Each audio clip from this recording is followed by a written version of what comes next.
கிடைத்த செய்தி. இரு நாடுகளுக்கிடையே போர் உச்சகட்டத்தை எட்டியுள்ளது.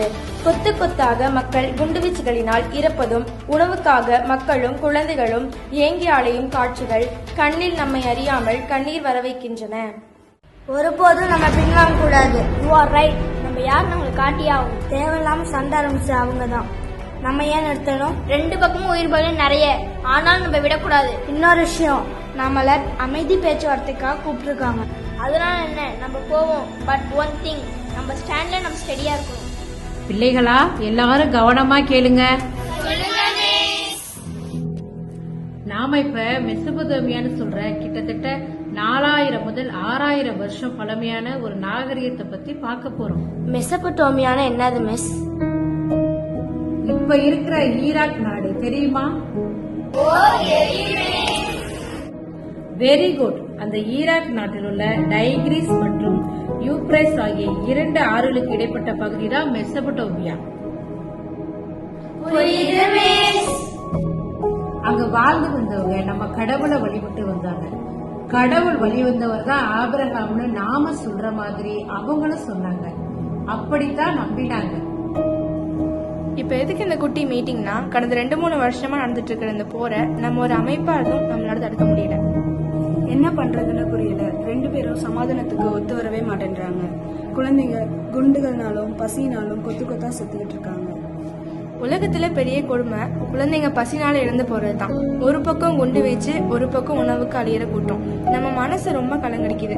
நினைக்கவே கொடூரமா இருக்கு. போரை நிறுத்த என்ன வழி? 2 பேரையும் அமைதி பேச்சுவார்த்தைக்கு மீண்டும் கூப்பிடணும். Okay, do it immediately. Invading Poland with tanks, planes, and artillery. While the எதிர்த்தரப்பு தாக்குதலை தீவிரப்படுத்திருக்காங்க. நம்ம பக்கம் இழப்பு ரொம்ப அதிகமா இருக்கு. என்ன பண்ணலாம்? இதுலயே போராடலாம். நமக்கும் சப்போர்ட் பண்ண ஆள் இருக்காங்க.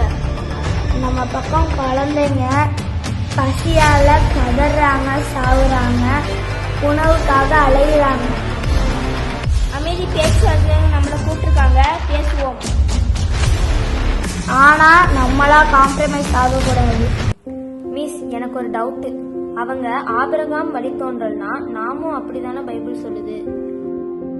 ஆமா, நாமளும் ஆபிரகாம் மகன் ஈசாக்க பின்பற்றி வந்தவங்களை நாமும் பின்பற்றி வரோம். அப்புறம் இன்னொரு விஷயம், நமது இஸ்லாமிய சகோதரர்கள் ஆபிரகாமின் முதல் மகன் இஸ்மவேல் வழி வந்தவங்கன்னு சொல்லுவாங்க.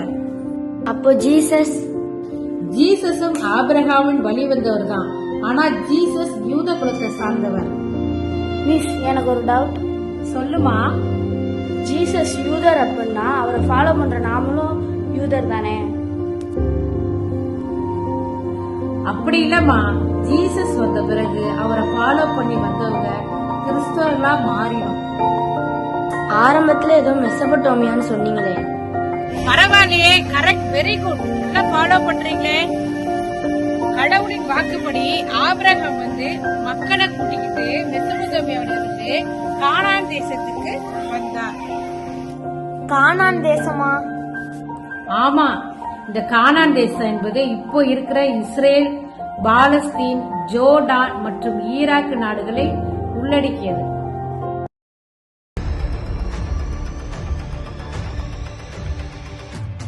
உங்க 2 தேசத்துலயும் நடக்கிறது நல்லதான்னு நீங்களே சொல்லுங்க. ஏன் சமாதானமா போகக்கூடாது? நாங்களாம் ஒன்றும் ஆரம்பிக்கலையே. ஆனா நீங்க எங்களுக்கு எப்பயும் தொல்லை கொடுத்து தானே இருக்கீங்க. எங்களுக்கு எங்க நாட்டு மக்கள் முக்கியம். ஓஹோ, அப்பனா நாங்க மட்டும் எங்க மக்களை சாவு விட்டுற முடியுமா? ஓ, ஸ்டாப் ப்ளீஸ். சமாதானம் பேச தானே வந்திருக்கீங்க. இங்க வந்து சண்டை போட்டா எப்படி? மிஸ், நீங்க சொல்றத பார்த்தா யூதர்கள், கிறிஸ்தவர்கள், இஸ்லாமியர்கள் 3 பேரும் ஆபிரகாம் வழி வந்தவர்களா? ஆமா, பைபிள் அப்படித்தான் சொல்லுது. ஆனா நீங்க சொல்ற மாதிரி 3 பேரும் ஆபிரகாம் வழி வந்தவங்கன்னா ஒன்னா தானே இருக்கணும், அமைதியா தானே இருக்கணும். ஆமா, ஆனா டிவில அப்படி காட்டலையே. நீங்க சொன்ன அந்த மெசபடோமியால இருந்து கானான் தேசத்துக்கு ஆபிரகாம் மலை கூட்டிட்டு வந்தவங்க இப்ப தங்களுக்குள்ளேயே கடுமையான சண்டை போட்டுட்டு இருக்காங்களே.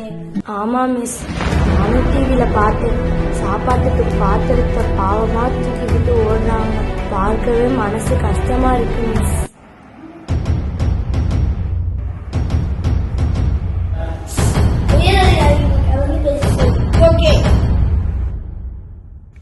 அட்லீஸ்ட் இந்த பதிலாவது 2 பேரும் ஒன்று சேர்ந்தீங்களே.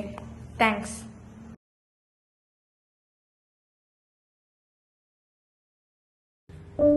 ஆமா, அங்க வருஷ கணக்கா கடுமையா சண்டை நடந்துகிட்டு தான் இருக்கு. அவங்க எப்ப சண்டை போடாம இருப்பாங்க? எப்போ ஒற்றுமையா இருப்பாங்க? அந்த நம்பிக்கையை நமக்கு வர வைப்பாங்களா மிஸ்? நமக்கு நம்பிக்கை வர வைப்பாங்களான்னு கேக்குறீங்க. ஆனா ஜீசஸ ஃபாலோ பண்ற நாம எந்த நம்பிக்கையில இருக்கிறோம்?